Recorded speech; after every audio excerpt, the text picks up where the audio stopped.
Mummy जी, अगर आप और मैं साथ हैं तो हमारा घर कोई बर्बाद नहीं कर सकता। वो सुमन भी नहीं। हाँ, सुमन हमारे घर को बर्बाद नहीं कर सकती। अब जाओ, तुम भी जाके सो जाओ, बहुत रात हो गई है। कल खास दिन है ना, बहुत खास। और मम्मी जी, आपने उसे एक्स्ट्रा खास बना दिया। हमारे बीच के मनमुटाव को मिटा के। Good night.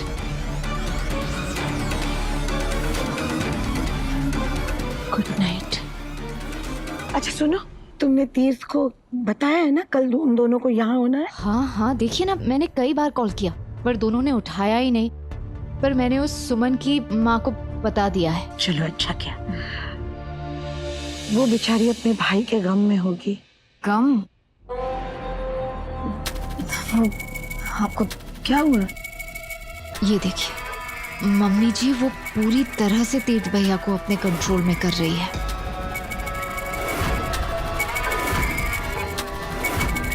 इस फोटो को देखकर लग तो नहीं रहा कि उसे कोई गम है। ये फोटो तुम्हें कैसे मिली? मुझे नहीं मिली, वो कट्टू को मिली। मैं नहीं चाहती थी कि वो देखे तो मैंने उसके फोन से अपने फोन में भेज दिया और उस फोटो को डिलीट कर दिया। अरे पर कृतिका को किसने भेजी? सुमन ने, मेरी कृतिका को जलाने के लिए। हे भगवान, मेरी समझ में नहीं आता ये लड़की वहां मातम मनाने गई है या ये खेल खेलने के लिए।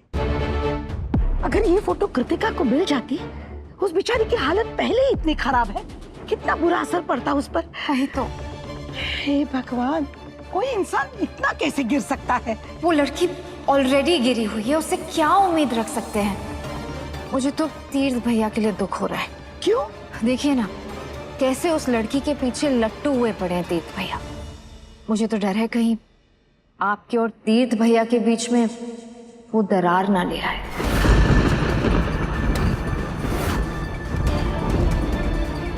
वैसे भी आपसे बिना पूछे शादी की है, पता नहीं और क्या क्या करेंगे।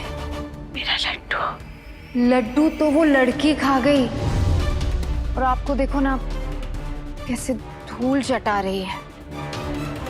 कहीं ऐसा ना हो कि तीर्थ भैया गीतू गीतू की जगह सुमी सुमी करने लगे।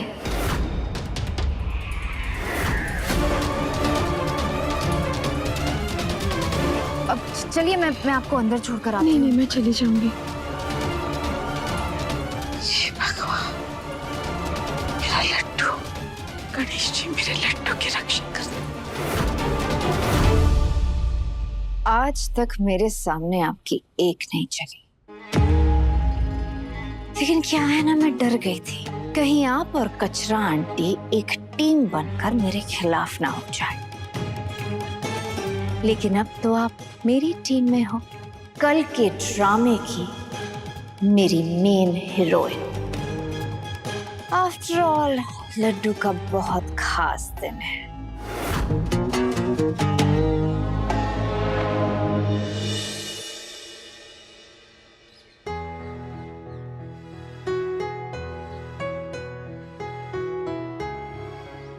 धक धक हो रही है, घबराहट। घबराइए मत सुमन जी, मेरे घर वाले ना बिल्कुल नारियल की तरह हैं। बाहर से एकदम सख्त और अंदर से एकदम नरम, बिल्कुल मलाई की तरह। और आप ना बहुत जल्द उस मलाई तक पहुंच जाएंगे और इन सबका दिल ना हम जीत लेंगे, मुझे पता है। और एक बात हमेशा याद रखिएगा, भले शुरू में मेरे घर वाले आपके खिलाफ हैं, लेकिन मेरी गीतू आपका हमेशा साथ देगी, हमेशा। आप दोनों ना यूं दोस्त बन जाएंगे एक दूसरे के, ऐसे थिक फ्रेंडशिप। वो कहते हैं ना, बेस्ट फ्रेंड्स फॉर एवर। कैसे? वो ऐसे क्योंकि मेरी गीतू है ना, उन्होंने हर रोज दुआ में ना बिल्कुल आप जैसी बहू मांगी है। एक ऐसी लड़की जो बिल्कुल उनकी जैसी हो, सुंदर, सुशील, घरेलू, पूजा पाठ वाली। तो आप एक काम करिए, अभी ना आप लंबी लंबी सांस लीजिए और ऐसे छोड़नी है। और टेंशन यूं गायब।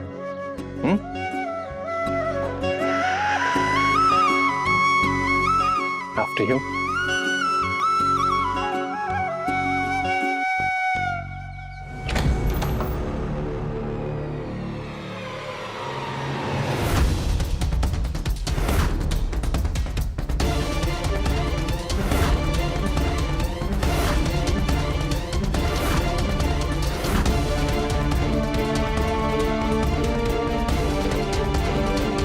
नेताजी, ये सब क्या हो रहा है? पता नहीं सुमन जी, मुझे भी कोई आइडिया नहीं है।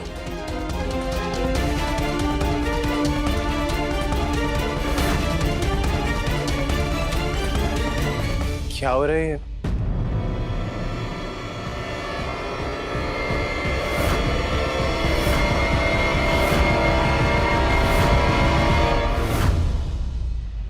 अरे तीर्थ भैया आ गए आप? वो कल सुमन का पहला करवा चौथ है ना, उसी की तैयारियां चल रही हैं।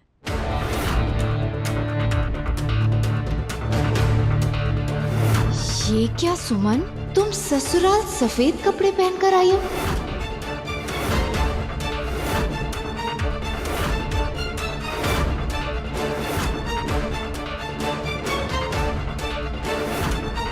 तुम्हें पता है हमारे यहाँ शादी के बाद 1 साल तक सफेद कपड़े पहनना अलाउड भी नहीं है, और तुम दूसरे ही दिन पे ऐसे आ गई हो। ससुराल का कुछ तो सोचना चाहिए ना। सुहागन पे सफेद कपड़ों का मतलब जानती भी हो? भाभी भाभी प्लीज, सुमन जी अभी चेंज करके आ जाएंगी, सो यू डोंट वरी। तुम्हारी हिम्मत कैसे हुई सुहाग का रंग छोड़ के ये सफेद कपड़े पहनने की?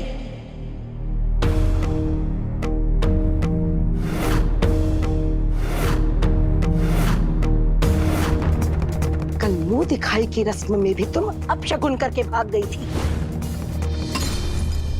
शीशा ही तोड़ दिया था तुमने, और आज शादी वाले घर में तुम सफेद कपड़े पहनकर आ गई हो। कल करवा चौथ है, याद भी है या वो भी भूल गई? मेरे लड्डू की जिंदगी की तुम्हें जरा भी परवाह नहीं है, जरा भी चिंता नहीं है तुम्हें। देखो तुम्हें कोई कुछ नहीं बोल रहा, तुम्हारा लिहाज कर रहा है। इसका ये मतलब तो नहीं हुआ ना कि तुम बस अपनी मनमानी करोगी? माँ हूँ तुम्हारी, इसीलिए बोल रही हूँ। तुम्हारी माँ ने नहीं सिखाया तुम्हें कि नई नवेली दुल्हन ससुराल में सफेद कपड़े नहीं पहनती? भाई मरा है तुम्हारा, समझती हूँ मैं। कराई ना क्रियाक्रम, कब तक मातम मनाना है तुम्हें? मम्मी जी, मैं मम्मी जी नहीं हूँ तुम्हारी।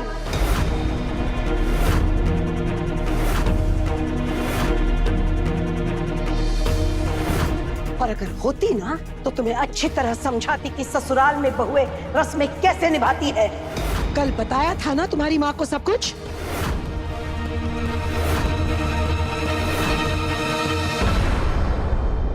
भाभी जी ने मम्मी को बस बोला कि मुझे आना है। क्या, क्यों, ये सब? ये कैसी बातें कर रही हैं देवरानी जी? मैंने आंटी जी को सब कुछ बताया था कि यहाँ पर करवा चौथ की तैयारियां चल रही हैं, बहुत सारी लेडीज हैं, कि तुम्हारा पहला करवा चौथ है, सब कुछ। नहीं, अगर आप बताते मम्मी को तो वो बताते मुझे। क्या बोल रही है ये देविका? शायद आपने नहीं। तो क्या मैं झूठ बोल रही हूँ? अब सच की बात आई है ना देवरानी जी, तो मैं मम्मी जी को पूरा पूरा सच बताऊंगी। बाय द वे, आपकी नई बहू सिर्फ मातम मनाने नहीं गई थी, शमशान घाट गई थी, चिता को जलाने।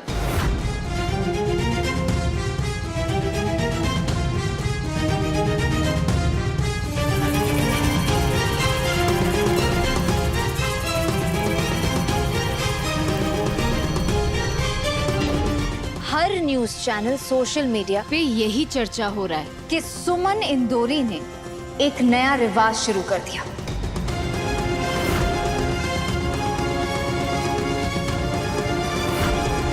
ये क्या अनर्थ कर दिया तुमने सुमन। अरे हमारे यहाँ लड़कियां शमशान घाट तक नहीं जाती और तुमने चिता को अग्नि दी, वो भी शादी के एक दिन बाद। ये क्या बोल रही हैं आप? चुप, एक शब्द नहीं बोलेगा तू लड्डू। तेरी मनमानी का नतीजा है ये सब कुछ। अपनी भाई की मौत का मातम मनाने में इतनी खो गई है कि अपने पति की लंबी आयु के लिए कामना करना तक भूल रही है। करवा चौथ के शगुन को अब शगुन बनाना चाह रही है ये।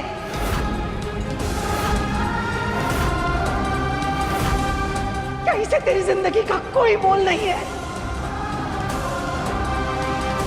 प्लीज कुछ मत बोल लड्डू, मुझे तो डर लगने लगा है। कहीं इसकी पनौती की वजह से तेरे जीवन को भी।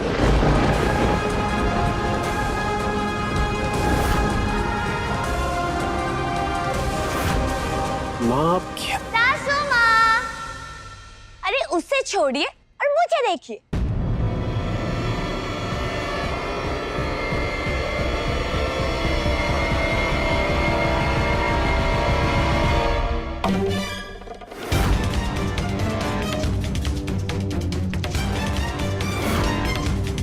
सासू माँ, हाय जीजा जी। हाय सासू माँ, ये देखिए ना, मैंने सूट सिलवाया है, लाल लाल एकदम सिंदूर जैसा, हरीश मल्होत्रा से बनवाया है। कट्टू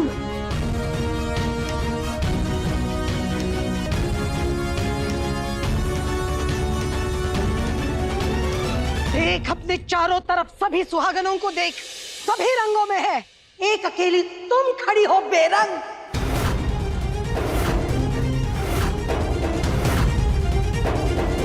सचमुच पनौती हो तुम, पनौती हो।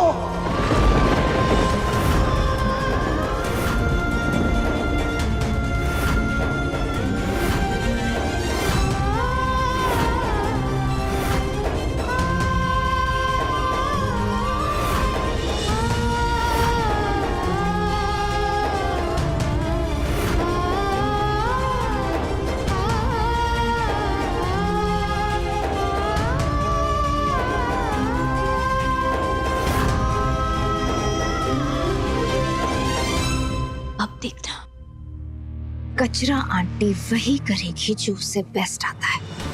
चीखेगी, चिल्लाएगी, भड़केगी, तमाशा क्रिएट करेगी और अपने भाई के मातम के ऊपर इन रस्मों को कभी नहीं रखेगी। और बात जब बेटे की जिंदगी की हो तो सासू माँ पीछे नहीं हटने वाली। सासू माँ इसे लात मारकर घर से बाहर निकालेगी।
सुमन जी क्या कर रही हैं आप?